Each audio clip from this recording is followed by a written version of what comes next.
The threat was always there. Netflix glimpses inside world's toughest prisons. Raphael Rowe, who was wrongly convicted of murder in Britain, entered some of the world's most dangerous prisons for a new Netflix documentary. He told Sputnik what it was like and also how he came face to face with a serial killer in a Ukrainian jail. Rowe presents Inside the World's Toughest Prisons, which will be shown on Netflix from Friday, July 6, in which he visited 4 jails in Brazil, Belize, Papua New Guinea and Ukraine. "I spent most of my time in prison in single cells in England. But in the prisons I visited they were all dormitories. The conditions were appalling.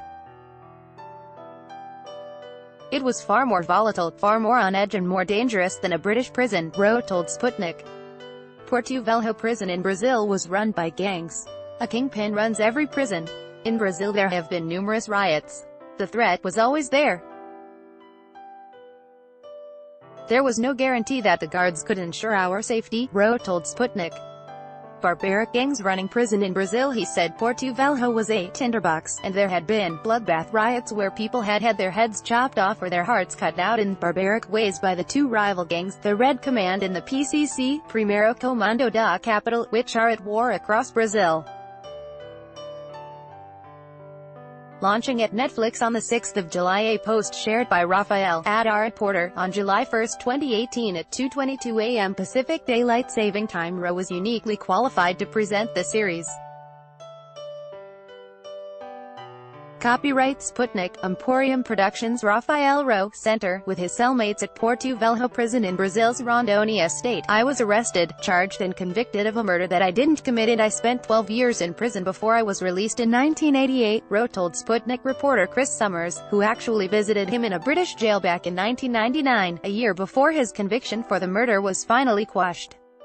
Rowe, who became known as one of the M25-3, was wrongly convicted of murdering Peter Herberg, a 57-year-old gay hairdresser died of a heart attack after being beaten and doused with petrol by a gang who discovered him in a field close to the M25 motorway in Surrey with his 20-year-old lover. He said he found inmates in Brazil, Papua New Guinea and Ukraine who said they were innocent and had been fitted up by the authorities, but he said the worst cases were in Belize. "I can't say whether they were innocent or guilty, but the criminal justice system in Belize is atrocious. People regularly spend 5 or 10 years in prison awaiting trial, and are then acquitted," Rowe told Sputnik. Chilling interview with Ukrainian serial killer, but one man who is most definitely guilty is Serhiy Kach, a serial killer who Rowe came face to face with in a Ukrainian jail. "It was the most chilling interview I have done in my life," said Rowe, who became a journalist not long after coming out of prison in 2000. Copyright photo, Emporium Productions. Serhiy Kach, a Ukrainian serial killer, who was interviewed by Raphael Rowe. He is serving a life sentence for killing 38 women and children, and he is also a necrophiliac. He was suspected of killing over 100. "I was taken into a Hannibal Lecter-style cage where I met him.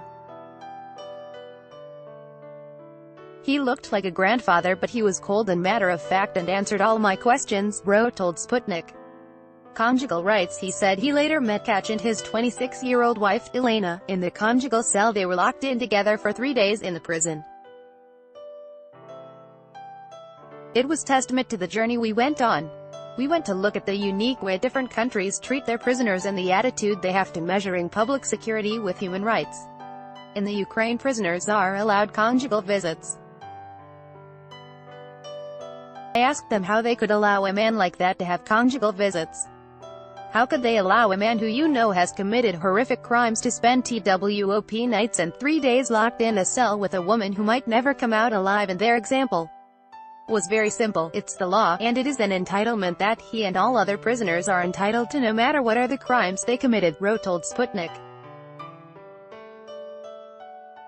Said he got on well with most of the inmates he met in all 4 countries, because they recognized he had spent time in prison and did not show any fear. "If you show fear it makes you vulnerable and prisoners will exploit that. It required a lot of my inner strength. I knew prisons and I know prisoners," Rowe told Sputnik.